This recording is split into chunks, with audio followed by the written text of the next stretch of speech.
فلي هذا البدن مرها مرتقات كان قد شرفت كأ أو بحيي سلطان شيخ إبراهيم عبد الهراش سلطان كا غير محمد ولوصل دورتي باكي طبعاً جولاي سنة تيتي جدنا وسميي وحن طابرنا هذا شرف وسميي هذا الكا ومرتقال مدحنا قمير سيدا قرن يفتيش كادركتين واحد جري بلنقات كصوب حي maalintii caleemasaarkiisa oo ahaa waqtigaas oo madaxda qabeedka iyo beelaha Galguurse xoogaa Galguurse ay dhex taalay iyo ballan qaaday inuu qabto martiqaad dib u heshiisiin inuu qabto ahayd sidaa darteed dib u heshiisiintii wuxuu Ilaahay baa dhameeyay hadda ka hor baa la midoobay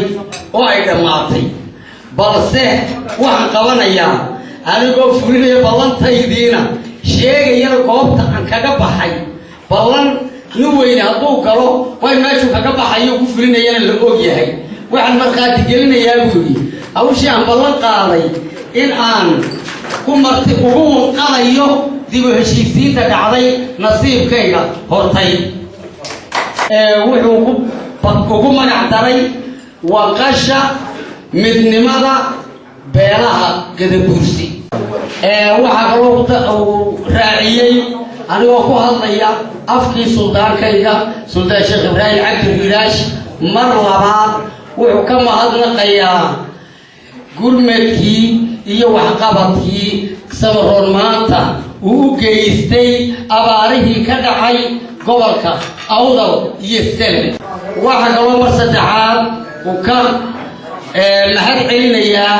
gurmadkii kale ee doorashooyinkii iyo nidaamyadii gobolka Sanaag khaasatan waxa kaloo ka mahad celinayaa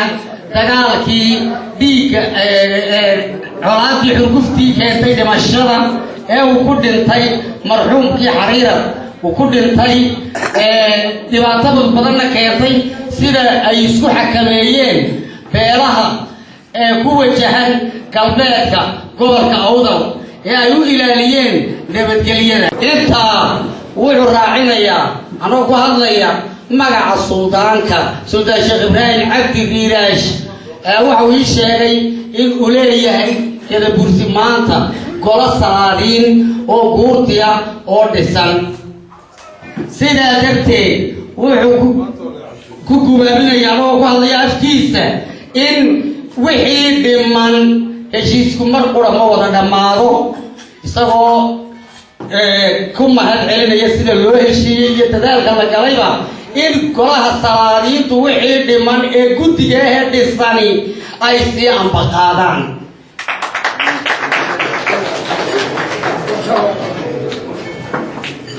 ujeedada martiqaadka uma baahid inaan sheego waxaan imikana ku wareejinayaa qaybiyaha barnaamijka intii hadlaysa iyo sida loo qorsheeyay wassalaamu calaykum waxaan mahad celinayaa Sultaan Sheekh Ibraahim Cabdi oo qabtay maanta qada sharafkan ay ka muuqdaan wajigii ummaddu ay ka muuqdaan hadday yihiin salaadiintii odayaal dhaqameedkii kale odayaashii baayac mushtariga sida warqadda ku qoran dhammaan waxgaradkii dhankuu doonaba ka soo jeeday ay ka muuqdaan aad buu suldaanku ugu mahadsan yahay خير سميه ويه وجزاه الله خير أيها تاي أنا قلت ما أنت أيكوا قبل كأوضل سلطان لا يراهض ضب مرتقى هذا أو يسوي هذا ما أنت أيكوا أول واحد قبل يجرون أضيافة يشتري سميه ومناسبة سلطان لو سميه ويبطني لكن قد شرف السلطان سميه ما أنت أنا قلت أيكوا ده مع الإمام فيها مع السلاطين تكره الإمام فيها السلاطين كله ويجرون الله وضع فرديا يا علماء الله كتر أساس وكلا الله فرديا أما هو كتب قبتنا ما حد بيسيان لا هو قبل السودان كدير يسوع كنت الشيخ إبراهيم أنت على مسارنا قضية الرقمية كيف بهذه ركفرت أمور الله في قوها وأنا كفرت الله في قوها ضبط من مرتجلنا يتأذى عرين تاج ما تروح في السودان كنقضي أنت مجلته وهينا كل على واحد نوع رجنا علماء إنه بدني هاي أو قرب وانا دوسدت كاي تاي نبض أي تاي salaadiintii hore ee gobolka joogtay runtii sidii nabadda ay ugu adkaayeen sidii ay arrimaha tolka ugu adkaayeen inuu amba qaaday oo isna halkoodii uu maxay ka qaaday oo dadka ku guubaabiyo nabadgelyada taasina waa maxay helay waajib ah si gaar ah waxaan isku salaamayaa salaadiinta iyo madax dhaqameedyada gobolka Awdal arrimaha nabadgelyo darraa bariya dhaweyto kolkii la aloosay ee gobolada in ka kiciyo damcay Zayla iyo Salal iyo Awdal sida ay u dabiyeen ee ayna marnaba kor ugu qaadin ee mar walba ay u lahaayeen ummadaasi waa ummad Ilaahay meel wada dhigay oo dhulka wada dhigay dad meel kala tagayaan maaha waxaan ku soo gooynaana anigu intaan la sii xoojiyay nabadgelyada la sii xoojiyay dhammaan beeraha hareeraha inaga xiga nabadooda inaynu adkayno oo aad iyo aad oo ilaalino midnimada ummadana la ilaaliyo wafaqakum Allah lima fi khayr wa sa'ada wa salaamu alaykum wa rahmatullahi marka labaad waxa la yiri geereebana godol baa la balay rag ballaman run baa la baray baa la yiri waa run maalintii Suldaan Ibrahim Cabdi Riyaash ku calaamad saareynay martiqaadka aan ka helnay beeraha reer Maxamed balan buu qaaday uu leeyahay tolka iyadoo markaa tagtaag badan jiro waan kulminayaa iyo ku markii odayaasha ahaa ee Maxamed markaa ka hadlayay mikrofoonka ay yiraahdeen goobjoog baan u ahay maanta waxa ay noo sheegaa ma aan joognaaba inay maanta tahay wanqal maadaama ay hawluhu si fiican u socdaan inay tahay wanqal iyo si baraarujin tahay baa la inoogu sheegay waxa la Suldaan Ibrahim Cabdi Riyaash iyo beeshaas hogaaminaysaba waan qaadanay kelmadda iyada waana ka guddoonnay haddii aad tidhi isu soo weydaarisay oo waxa weeye berigii dee qori isku dhiibka kolba ninba wax u dhiibaaya waa qori isku dhiibba ogagtaa dad qori isku dhiibkii soo weydaarisay waxa weeye rag qaadaya maanta jooga rag qaadaya maanta jooga aad iyo aad baad u mahadsantihiin haddaan nahay golaha salaadiinta ama golaha dhaqanka ee beelahan gadaburse maanta halka jooga oo maanta hadda guddiya oo gurigii hawlihiisii ku jira waxa weeyaan wixii inoo dhammaaday waa falalahay xamdi weyn wixii dhiman waxaan ballan qaadaynaa haddaan nahay guddida inaan dardargelinno dadkana inta dhiman aan u dhammaystirnaan ballan qaadaynaa aad iyo aad baad u mahadsantihiin wasalaamu calaykum ilaahay baa mahadle maanta isugu keenay madashan qada sharafta lagu sameeyey quruxda badan ilaahaasay mahadle waxa kaloo mahadle suldaanka sameeyey qada sharafta Suldaan Ibrahim Cabdi Riyaash waxaan ka salaamayaa salaadiinta madax dhaqameedka kale ee Cuqaasha علماء أقوياء سمرون كل جود وحمد الله السلام عليكم ورحمة الله وبركاته آدي آد بالود مية هرتي رجع هالضيف عبد الله وسلطان عبد الرحمن بعد مية وحن كنت أيدا يا إن المتردك لأنه أنت إنه هذي لما يسترك كوشي سمرون سلطان إبراهيم بالله قاضي بريكي maanta oo ugu wanqalay halkani in la heshiiyey waa runuu samarro u heshiiyey laakiin inta yar jirtana waxaan jecelahay inaan si degdeg ah uga amba qaadno oo u dhameystirno waana salaamantii wa salaamu calaykum anu haddaan imaamkii ahay imaam wuxuu yidhaa kolkuu dadka tujinayo istawuu buu yidhaa kolkaa imaamku ka nabadda iyo ka tolka iyo ka masaajidka waa wada imaam weeyaan waxaan leeyahay samaroon gadabuurs waxaan leeyahay istawu baan ilahay waraayad istawu baan intaasaa weynaysa ta kale maxay ahayd halkan aad iyo aad baan ugu mahadnaqaynaa martiqaadkan Sheekh Ibrahim iyo haw sameeyey iyo beeshiisu kolkaa waxaa ka maqanoo yara xasuusinayaa oo dharaartii hore la noo ballan qaaday sheekha ina baabuur loo soo iibinayo inuu baabuur meelaha ka raacay baabuurkii baan arki waaya kaana hal xasuusnay assalaamu calaykum baan la qabaa qoryaha inoo qabanqaabiyey martiqaadkani uu ka yahay suldaanka Suldaan Ibrahim Sheekh Suldaan Ibrahim Riyaash uu ka yahay iyo raggiisaba beesha reer Maxamed beelweynta reer Maxamed aad iyo aad baan ugu mahadnaqayaa sida quruxda badan ay noo marti qaadeen una tabeen inay isugu yeedhaan reer Samaroon number 1 marka u horeysa ducada ka nin duca doonaya waa Ilaahay doone in la ducaysto oo la faatixaysto isu keenayeen lagu waqasho guulaha faraha badan ee la gaaray lagu waqasho xafladda ay noocay lagu soo qabanqaabiyeen iyadana mahadnaq kale sidii la yiri baan mahadnaq kale la qabaa aad iyo aad baan ugu mahadnaqaynaa sidaas oo kale sidii la yiri inay salaadiintu dadaalaan ay badiyaan casuumadaha wax wada cunka la badiyo xafladaha la badiyo ducada la badiyo taasina aad baan u buurinayaayo way inoo wanaagsan tahay maraykanka oo muddo joogayba marka xoogaa yar oo xagga caloosha wax laba isugu qabato xaflad bay qabtaa dhaqankooda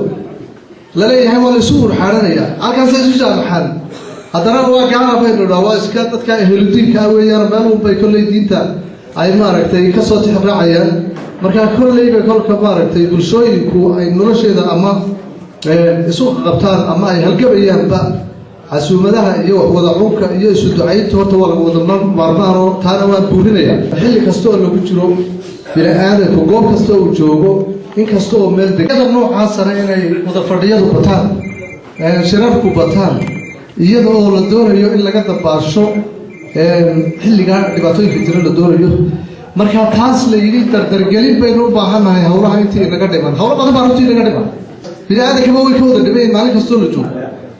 maraykanka adduunka ugu xoog weyn oo marmar bay 24 saac iyagoo seexanin hawlahooda ayna